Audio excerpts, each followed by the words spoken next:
This podcast is brought to you by Empor.top, the stories of top companies. Disclaimer. This AI-generated content is for informational purposes only and should not be considered as investment advice. GameStop, the ultimate power-up. The morning of January 28, 2021, marked one of the most extraordinary moments in Wall Street history.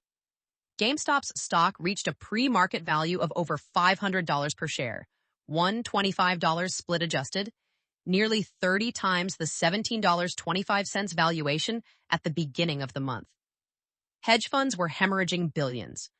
Reddit users were becoming millionaires. Trading apps were crashing under unprecedented volume. At the center of it all stood a struggling video game retailer that many had written off as the next blockbuster. How did a brick-and-mortar chain selling physical game discs become the David that nearly toppled Wall Street's Goliaths? The answer involves Harvard Business School classmates with a vision, a chess-playing CEO who refuses a salary, and an army of retail investors who turned diamond hands into a battle cry.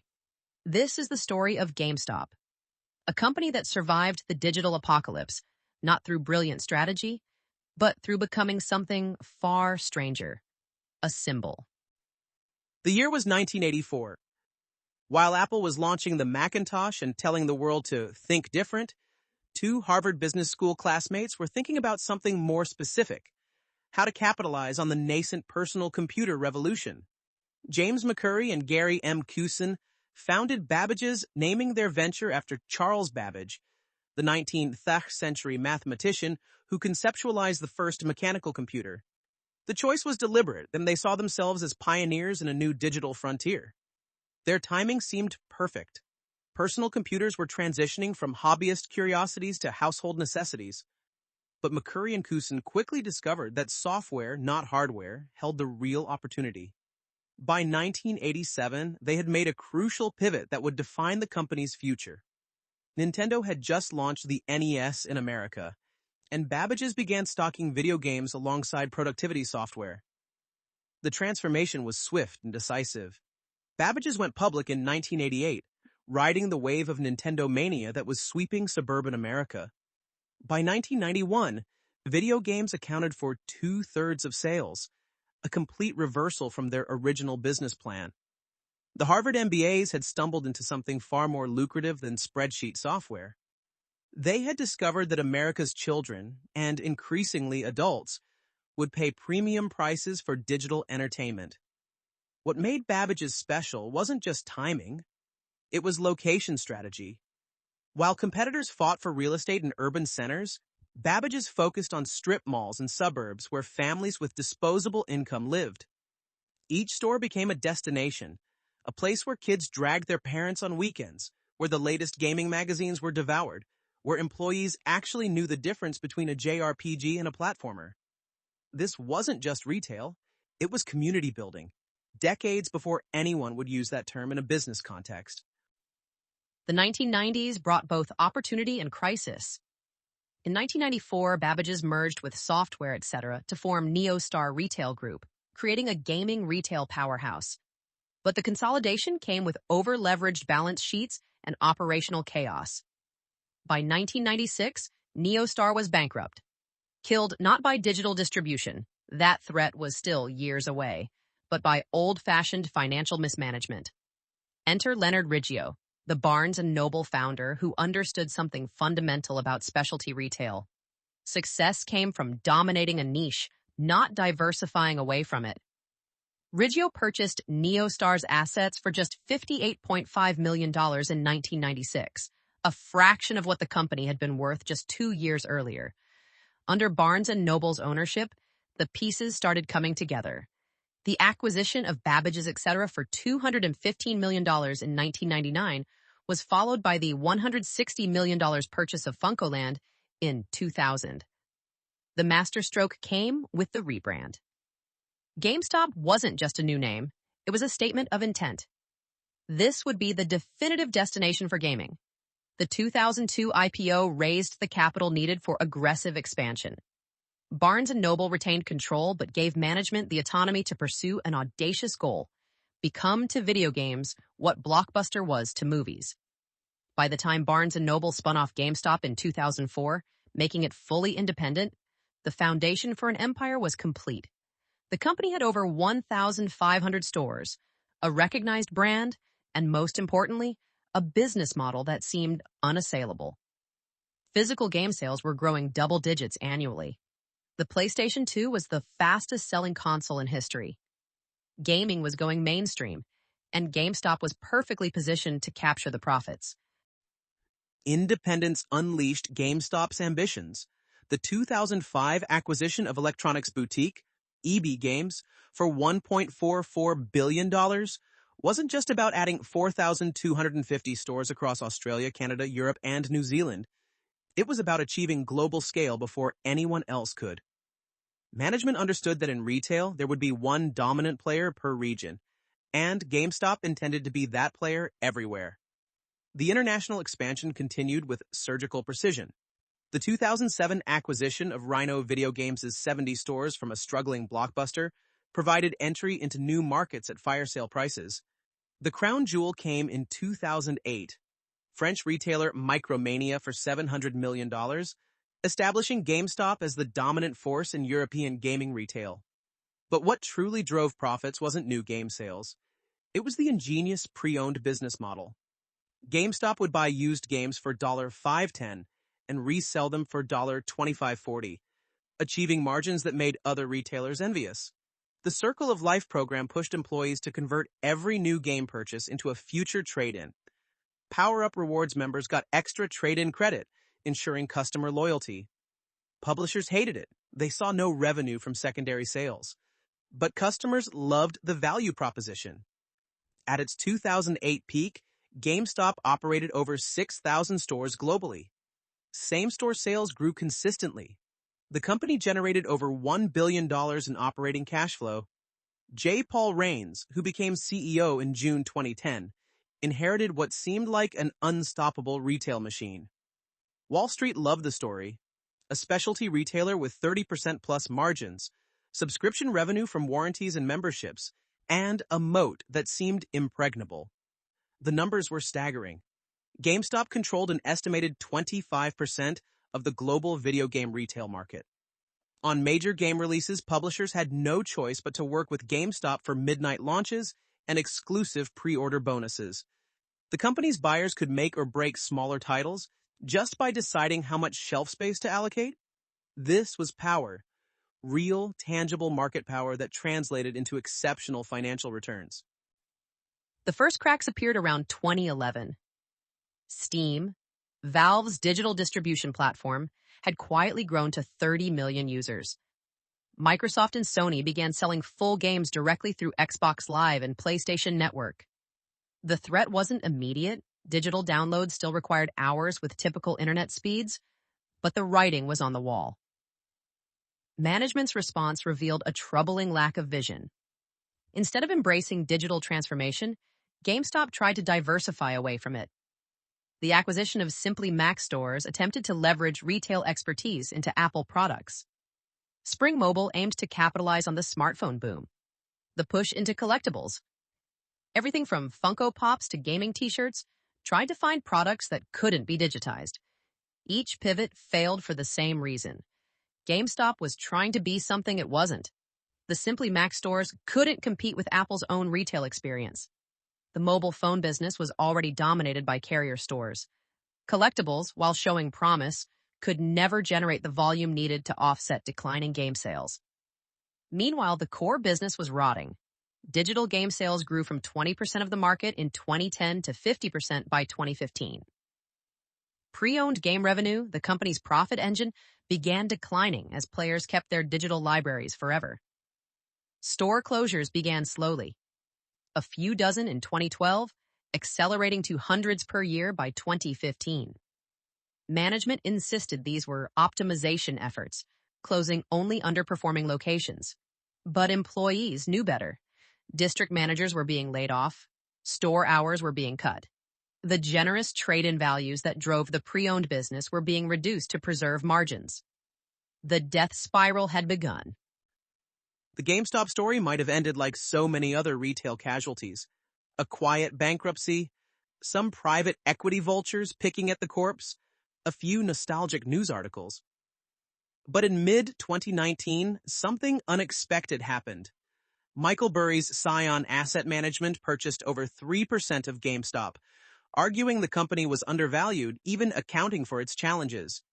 Burry, famous for predicting the 2008 financial crisis, saw something others missed. GameStop's real estate, cash flow, and brand still had value. The real catalyst came in September 2020. Ryan Cohen disclosed a near 10% stake in GameStop, later increased to 12.9% through an amended 13D filing with the SEC. Cohen wasn't just any activist investor. He had built Chewy from nothing into a $3.35 billion exit to PetSmart. More importantly, he understood how to compete with Amazon in the digital age. Cohen's activist letter to the board in November 2020 was scathing. He criticized the company's lackadaisical approach to customer service, its failure to build meaningful digital capabilities, and its bloated cost structure. But unlike most activists who simply demand cost cuts and dividends, Cohen presented a vision: transform GameStop into the Amazon of gaming. Focus on e-commerce, competitive pricing, faster delivery, and expanded product selection. Become a technology company, not a retailer. On January 11, 2021, Cohen joined the board along with Alan Attal and Jim Gruba, two former Chewy executives. The market's reaction was immediate. The stock jumped from $20 to $35. But this was just the appetizer for what was about to unfold. To understand what happened next, you need to understand the setup. By July 2019, over 63% of GameStop's shares were sold short. Traders betting the stock would fall? By January 2021, approximately 140% of GameStop's public float had been sold short. A dangerous situation called naked shorting, where more shares are shorted than actually exist. Enter Keith Gill, a Massachusetts financial analyst who'd been studying GameStop since 2019. Under the username #YouDeepFuckingValue on Reddit, Gill posted a screenshot of a roughly $53,000 long position in GameStop, consisting of 50,000 shares and 500 call options. Gill started sharing his investment thesis through YouTube videos as Roaring Kitty in July 2020. Gill's argument was simple but compelling. GameStop wasn't going bankrupt. It had enough cash to survive, new console releases would drive sales, and Cohen's involvement could transform the company. The stock, trading at $1.45, was priced for bankruptcy. Any positive development could trigger a short squeeze, forcing short sellers to buy shares to cover their positions, driving the price higher. The Wall Street Bets community, a Reddit forum of retail traders known for high-risk options trading, embraced Gill's thesis. Through late 2020 and early January 2021, more retail investors piled in. On January 26th, business magnate Elon Musk tweeted, "GameStonk," a reference to the stonks meme, along with a link to the Wall Street Bets subreddit. A brief, sharp rise in the share price to over $200 followed Musk's tweet. The squeeze accelerated beyond anyone's imagination. On January 28, 2021, the all-time highest intraday stock price for GameStop was $483. In pre-market trading hours the same day, it briefly hit over $500, up from $17.25 at the start of the month. Trading volume exploded. Over 175 million shares traded on January 25th alone. Then came the controversy that would define the episode. On January 28th, Robinhood and several other popular brokerages halted buying of GameStop, citing liquidity requirements from clearinghouses. Users could sell but not buy, a restriction many saw as protecting hedge funds at the expense of retail traders. The backlash was immediate and fierce. Politicians from Alexandria Ocasio-Cortez to Ted Cruz condemned the restrictions. Class action lawsuits were filed. Congressional hearings were demanded. The casualties were severe. Melvin Capital had lost 53% of its investments by the end of January. Citadel LLC in .72. Asset Management invested $2.75 billion to bail out Melvin. Other hedge funds reportedly lost billions. Meanwhile, Keith Gill's original investment was worth nearly $48 million by January 27th. though he lost $15 million in one day as the stock fluctuated wildly. The short squeeze grabbed headlines, but the real story was just beginning. On September 28, 2023, Cohen took over as chief executive officer of GameStop, receiving no salary for his roles as CEO and chairman. His first email to employees set the tone. Extreme frugality is required.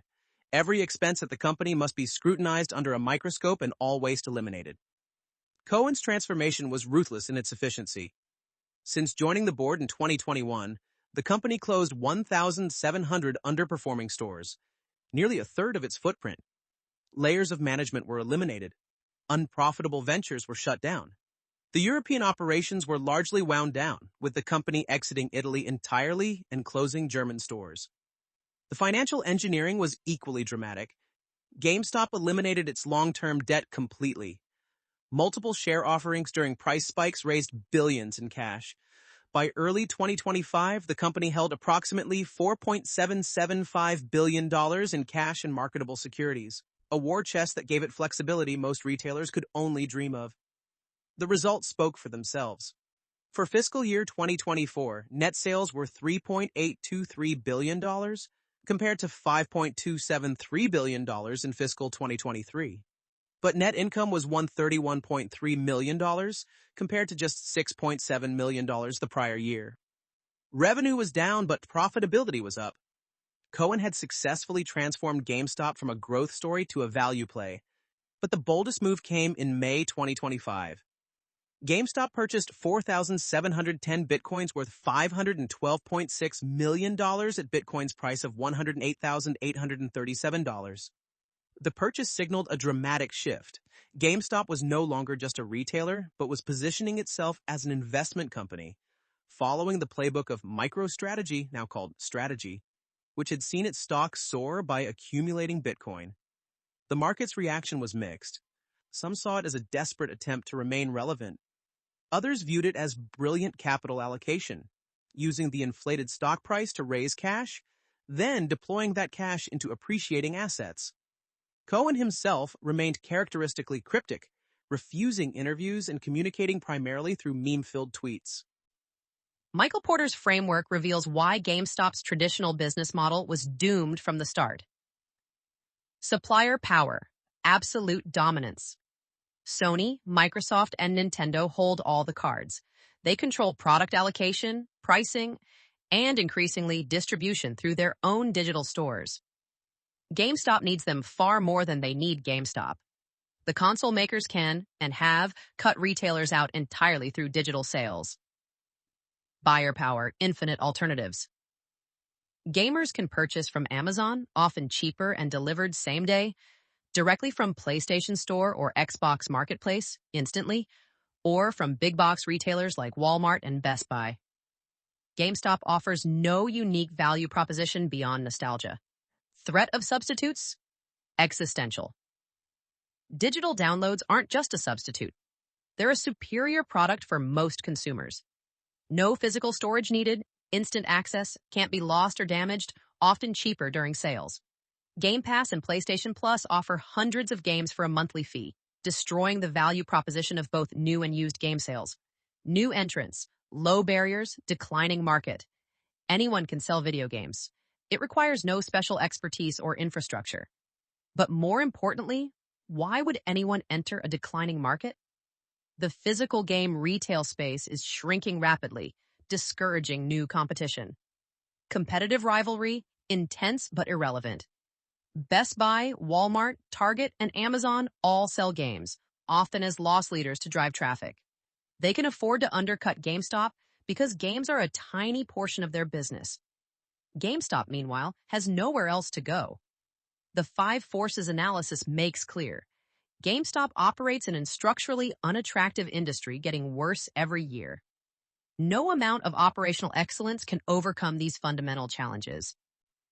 Hamilton Helmer's 7 Powers framework is even more damning. Scale economies, lost forever. Digital platforms like Steam have true scale economies, near zero marginal cost for each additional sale. GameStop's physical stores have negative scale economies as sales decline. Network effects? None. Unlike platforms like Xbox Live or Steam, where more users attract more developers, which attract more users, GameStop has no network effects. One customer shopping there doesn't make it more valuable for another. Counter-positioning. Failed attempts. The push into collectibles and mobile phones weren't true counter-positioning. They were desperate diversification. Real counter-positioning would require doing something incumbents couldn't copy without hurting their existing business. GameStop has found no such strategy. Switching costs? 0. A customer can buy their next game from Amazon or download it digitally with no penalty. There's no lock-in, no accumulated benefits, no reason to stay loyal to GameStop. Branding damaged but oddly powerful. The GameStop brand means different things to different people. To traditional gamers, it's increasingly irrelevant. But to meme stock investors, it's become a symbol of retail trader rebellion. This bizarre brand value is perhaps GameStop's only remaining moat. Cornered resource eroding rapidly. The pre-owned games market was GameStop's cornered resource. They had the scale and systems to make it profitable. But digital games can't be resold, and newer physical games often require online activation, limiting the secondary market. Process power, none evident. GameStop has no unique processes or capabilities that competitors can't replicate. Their store operations, inventory management, and customer service are competent, but not exceptional. The 7 powers analysis reaches an inescapable conclusion. GameStop has no sustainable competitive advantages in its core business. Its survival depends entirely on financial engineering and the bizarre dynamics of meme stock trading. The bear case writes itself. GameStop is a melting ice cube, a retailer whose core market is disappearing. Physical game sales will eventually approach 0 as internet speeds improve and digital natives become the primary gaming demographic. The company's attempts at transformation into collectibles, cryptocurrency, NFTs, smack of desperation rather than strategy. Even with Cohen's cost cuts, the company generated only $131 million in profit on $3.8 billion in sales, a measly 3.4% margin. The Bitcoin purchase looks like gambling with shareholder money. At current valuations, you're paying a premium for a dying business. The bull case requires more imagination but isn't without merit. GameStop has $5+ billion in cash with 0 debt. Remarkable for a dying retailer. The company is profitable despite revenue declines, showing management's cost discipline. Ryan Cohen has a proven track record. He built Chewy from nothing and competed successfully against Amazon. The retail investor base provides a floor under the stock price that traditional analysis can't explain. The Bitcoin position could appreciate significantly. Most intriguingly, Cohen seems to be transforming GameStop from an operating company into an investment vehicle. A gaming-focused Berkshire Hathaway for the meme stock generation. The reality likely lies somewhere in between. GameStop's traditional business will continue declining, but perhaps more slowly than bears expect. Console makers still need physical retailers for hardware sales and market presence. The company's cash hoard provides years of runway for transformation attempts. The meme stock phenomenon has fundamentally changed the rules. Traditional valuation metrics don't apply when millions of retail investors treat holding the stock as a form of protest against Wall Street. The GameStop phenomenon offers several crucial lessons for investors, regulators, and companies. The power of retail coordination is real and lasting. Social media has enabled retail investors to coordinate in ways previously impossible. The GameStop squeeze wasn't a one-off event. It fundamentally changed how markets work. Any heavily shorted stock with a compelling narrative is now vulnerable to squeeze dynamics. Short selling has become exponentially more dangerous. The asymmetry was always there, limited upside, unlimited downside, but social media has weaponized it. Hedge funds must now factor in the risk of becoming targets for retail trader rebellion.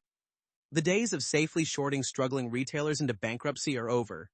Digital disruption is usually irreversible, but not always immediate. GameStop's core business has been dying for over a decade, yet the company survives. Betting on the timing of disruption is nearly as dangerous as betting against it entirely. Meme value can exceed fundamental value for extended periods. Traditional finance assumes prices eventually reflect intrinsic value. GameStop proves that in the age of social media, narrative value can sustain prices far above fundamental value for years, not just days or weeks. Financial engineering can extend corporate life indefinitely. With access to capital markets, a dying business can transform into something entirely different. GameStop raised billions by selling shares at inflated prices, then used that cash to ensure survival regardless of operating performance. Regulatory frameworks are outdated for the social media age. The trading restrictions during the squeeze exposed how ill-equipped current regulations are for handling coordinated retail trading. The definition of market manipulation needs updating for an era where a single tweet can move billions in market cap. GameStop in 2025 is a company without precedent. It's simultaneously a dying retailer and a cash-rich investment vehicle. Its shareholders aren't owners in the traditional sense. They're members of a movement. Its CEO doesn't take a salary because he's playing a different game entirely, one where traditional corporate metrics matter less than meme momentum and community loyalty. The transformation into a Bitcoin holder signals Cohen's ultimate strategy.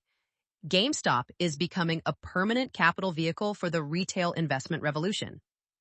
Like Berkshire Hathaway evolved from a failing textile manufacturer into Buffett's investment platform, GameStop is evolving from a failing game retailer into something else. What exactly remains to be seen? Can Cohen engineer a Berkshire-style transformation? The challenges are immense. Berkshire had Warren Buffett's investing genius and decades of compound returns. GameStop has Reddit threads and diamond hand emojis. Yet stranger things have happened, like a video game retailer nearly bankrupting Wall Street's smartest hedge funds. The ultimate irony is perfect. A company saved by the internet that was being killed by the internet. GameStop was disrupted by digital distribution, then saved by digital communities. It's a cautionary tale about the death of physical retail that became an inspirational story about the power of retail investors. GameStop's place in financial history is already secure. It will be studied in business schools not for operational excellence or strategic brilliance, but as the moment when the rules changed. When retail investors realized they could move markets, when social media became a financial weapon, when memes became valuable. For fundamental investors, GameStop presents a paradox, a company whose value cannot be determined by traditional analysis. Its worth lies not in cash flows or assets, but in its symbolism. It's a $5 billion bet that the retail investment revolution is just beginning, that Cohen can find productive uses for capital, that community and narrative matter more than spreadsheets and models. The GameStop saga isn't really about GameStop at all. It's about power, who has it, who's losing it, and how technology redistributes it. The hedge funds that shorted GameStop weren't just betting against a struggling retailer. They were betting against the idea that retail investors matter. They lost that bet catastrophically. As we look toward the future, GameStop stands as a monument to market disruption. Not the kind taught in business school, but the kind that happens when millions of people decide that the rules of the game need changing. Whether GameStop survives another decade or disappears tomorrow, its impact is permanent. The power to the players tagline has taken on new meaning.